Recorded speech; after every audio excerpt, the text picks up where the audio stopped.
దామాషా లెక్కన సీట్ల పెంపు తెలంగాణలో లోక్సభ స్థానాలు 17 నుంచి 26కు, అసెంబ్లీ స్థానాలు 119 నుంచి 179 వరకు పెరిగే అవకాశం. 60 సీట్లు పెరగబోతూ ఉన్నాయి. 60 మంది కొత్తగా ఎమ్మెల్యేలు కాబోతూ ఉన్నారు.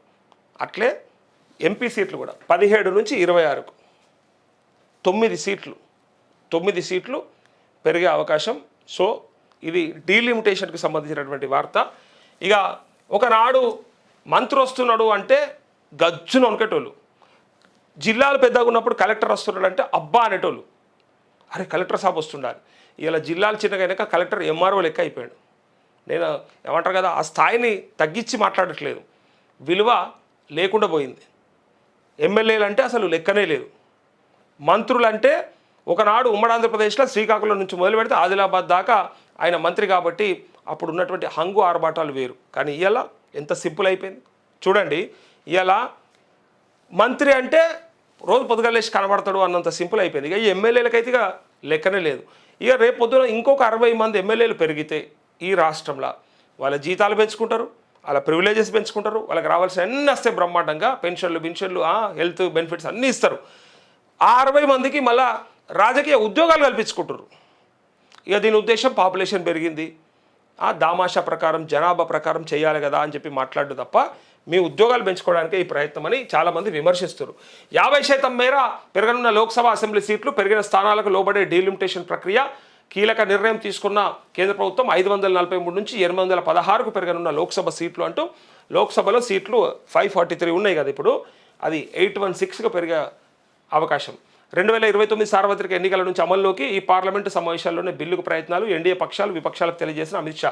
దేశంలో పార్లమెంట్ అసెంబ్లీ నియోజకవర్గాల పునర్విభజన కేంద్ర ప్రభుత్వం కీలక నిర్ణయం తీసుకుంది. లోక్సభతో పాటు 28 రాష్ట్రాల్లోని శాసనసభ స్థానాలు దామాషా లెక్కన 50% పెంచాలని నిర్ణయించింది. దీని ప్రకారం ప్రస్తుతం లోక్సభ స్థానాలు 543 నుంచి 816కు చేరుకోనున్నాయి.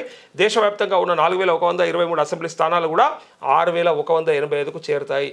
అయితే ఈ పెరిగినవన్నీ కూడా ఒకసారి చూడండి. ఇక మరి ఇది సాధ్యమా?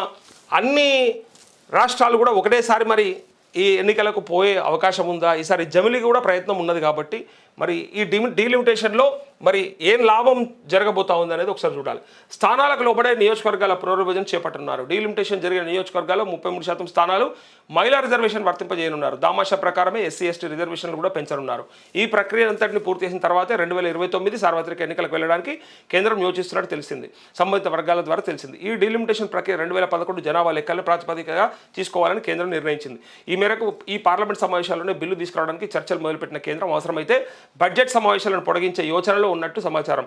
ఇదే విషయమై ఎన్డీఏ భాగస్వామ్య పార్టీలతో పాటు ప్రతిపక్ష పార్టీలతో కేంద్ర హోంమంత్రి అమిత్ షా చర్చలు జరిపినట్టు సంబంధిత వర్గాల ద్వారా తెలిసింది అంటూ మరి తెలంగాణలో ఏం జరగబోతుంది? అందరూ కూడా తెలంగాణలో ఏమవుతుంది మరి?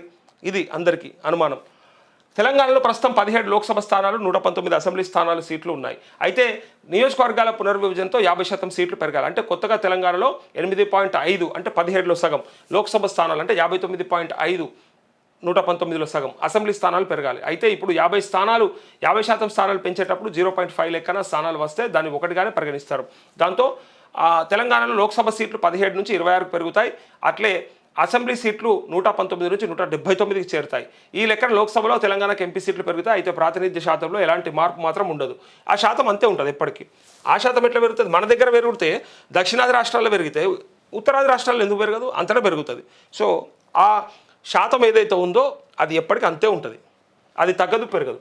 దేశంలో మారే నియోజకవర్గాల స్వరూపం ఇట్లా. ఇక ప్రస్తుతం లోక్సభలోనేమో 5413 సీట్లు ఉన్నాయి, 403 సీట్లు ఉన్నాయి, 543 సీట్స్ ఉన్నాయి లోక్సభలో. అదే పెరిగేటి ఏంటంటే 273 పెరుగుతున్నాయి. ఇగో 273లో పెరుగుతున్నాయి, 273 పెరుగుతున్నాయి పెరిగేటి. అయితే పెరిగిన తర్వాత మొత్తం 816 అవుతాయి. అవి మహిళల కన్నా 270 సీట్లు అవుతాయి. మొత్తం అసెంబ్లీలో ఏమో 4123 ఉంటే 2062 పెరిగితే 6185 అవుతుంది. అట్లే 2042 మహిళలకు ఇస్తారు. అలా ఇక తెలంగాణలో మారే నియోజకవర్గాలు ఇలా. ఇక లోక్సభలో 17 ఉంటే 9 పెరుగుతాయి, 8.5 పెరగాలి. 0.5 అంటే దాన్ని 1 కింద పరిగణిస్తారట.